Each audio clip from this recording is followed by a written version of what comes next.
Um, we were real good in practice leading into this game, and that's how we started the game. Unfortunately, our bench, which is just made up of a bunch of young guys, did not, and they've been great all year. They did not help us today. And every time I went to the bench, we got lackadaisical basketball, which gave them life and gave them runs. Um, so we got to get that hasn't happened before. That's why it caught me off guard today. But with all that said, we've played 6 games, 5 away from home. Um, our experienced players, Chris, Mike, Hassani, came out here and led us, and they performed and competed and helped us get a win. Chris, what did you see in the first half, and what was it like being a part of that? They start so strong, and then they have a couple run in the first half. Chris, before you answer, you could just move the mic. Thank you. Like Coach said, we been really good in practice, so we came out with the same energy. And when we saw we put the bench player in, I think they did a good job recognizing and like coming back to the game. How did you feel about your performance and career high, and how did you feel out there? I wasn't paying attention to my performance. I was just trying to play hard, and like as the game was getting harder, I was getting more locked in, and that's it. And the guy was doing a good job passing the ball in the post. I was just trying to get what I got. Anybody else for Chris? Okay, Yeah, go ahead. question. They're at the end of the first half. You guys, they had their big run, but you were able to get some buckets. Frank made the 3. How important do you think the way you guys ended the first half was to go in with the lead, even though they had their run? How big do you think that was? That was really big. We came back in, and the way we was passing the ball and talking to each other was really good. Like Coach said, he was like, well, we didn't practice, so he was really good. Thanks, Chris. Frank, you obviously graduated from here. Can you talk about just personally what it felt to be back here? Yeah, it's been great.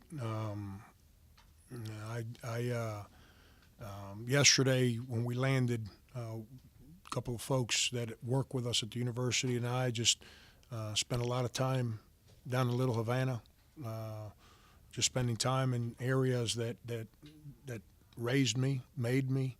And then I got to the hotel last night after practice. We probably had 45 people watching practice.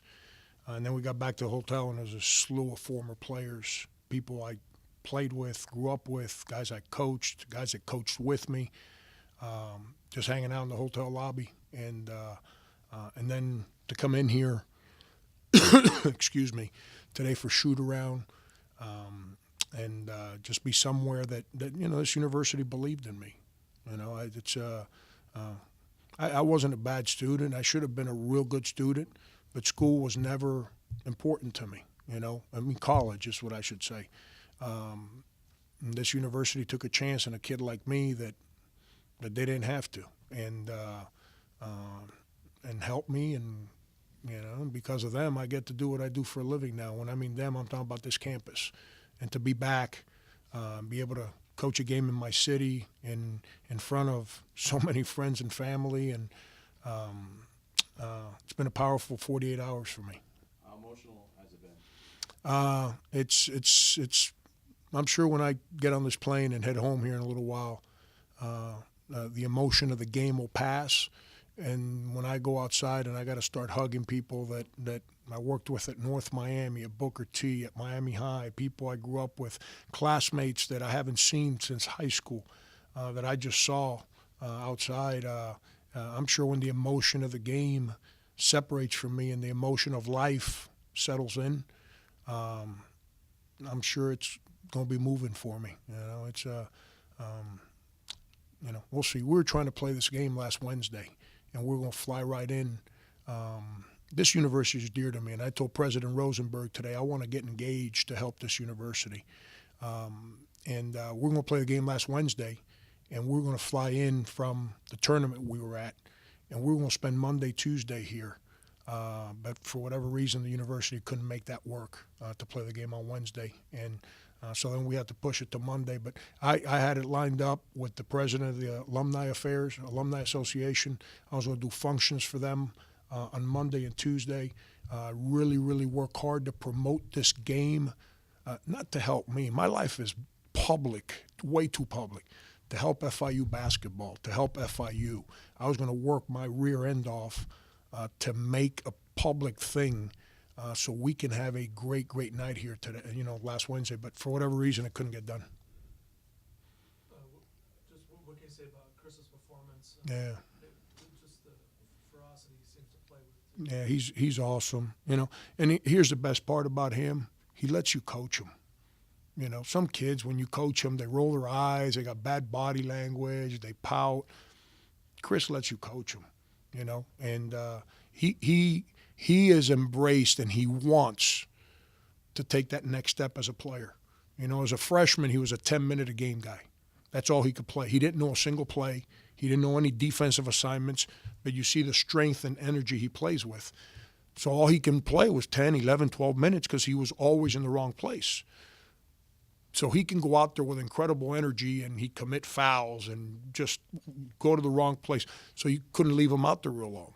Last year he took a step to go from a 10-minute-a-game guy to a secondary 20-minute-a-game guy. When I mean secondary, he wasn't the focus of our offense. He grew. Now this year he's taken another step.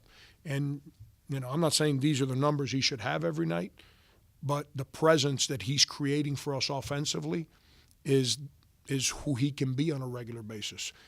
He can shoot it. His turnovers got to come down. That's right now, he gets over anxious and he'll pass the ball where he thinks people are at rather than where people are actually at. But for us to be a good team, he has to become that focal guy for us offensively, and he wants that. So it's my job to help him get there. What would you think of Frank's performance in the second half? Those threes, it seemed like Booker? Booker. Yeah, he continues to grow. He's a first-year guy. And his biggest adjustment to what we do is our defensive concepts. It's all brand new to him. He's never had to play defense the way that we try to teach it, as it is with all the first-year guys. But he's really, really gotten better over the last 10, 12 days defensively. So now it's allowing him to stay on the floor. And he can shoot the ball now.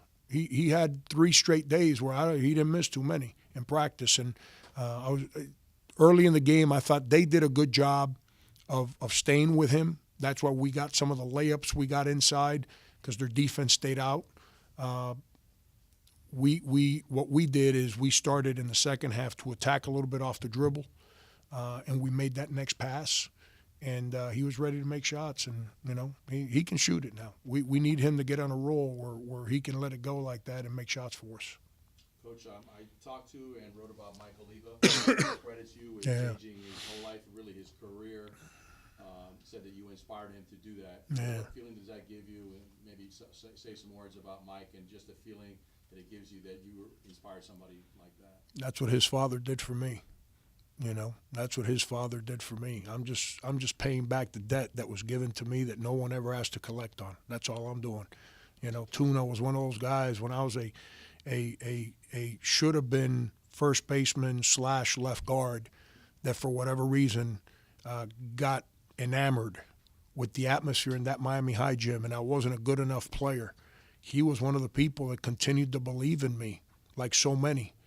And it's my duty to look out for his kid now, the way he looked out for me. And it's what it's all about. Mike's going to be a great basketball coach.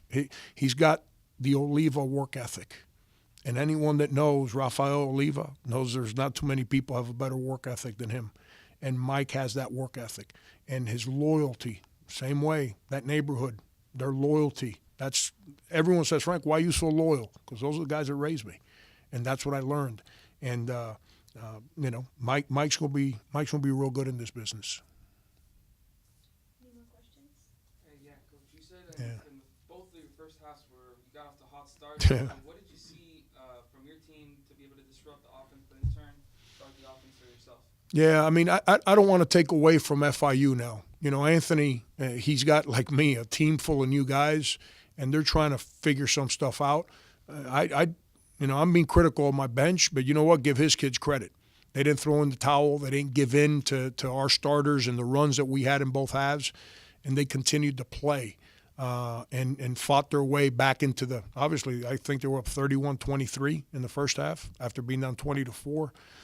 But I'm my starters I don't start people because I think they're good dudes. You know, I start people because I trust them. And our starters came out there and they performed. Our bench let us down today. That hasn't happened now. We just beat Western Michigan last week. We don't beat them without our bench. You know, our bench today just let us down. They just weren't good. And that doesn't mean I'm okay with it. They're not going to be happy with me tomorrow, but we're in this together. You know, when they fail, I'm going to help them. And when they're not ready to play, I'm going to let them know that's not acceptable. And when we succeed, we're going to celebrate together.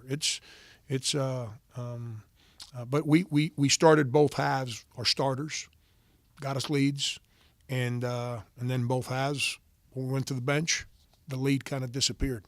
In the first half, I just kind of let it go a little bit too long.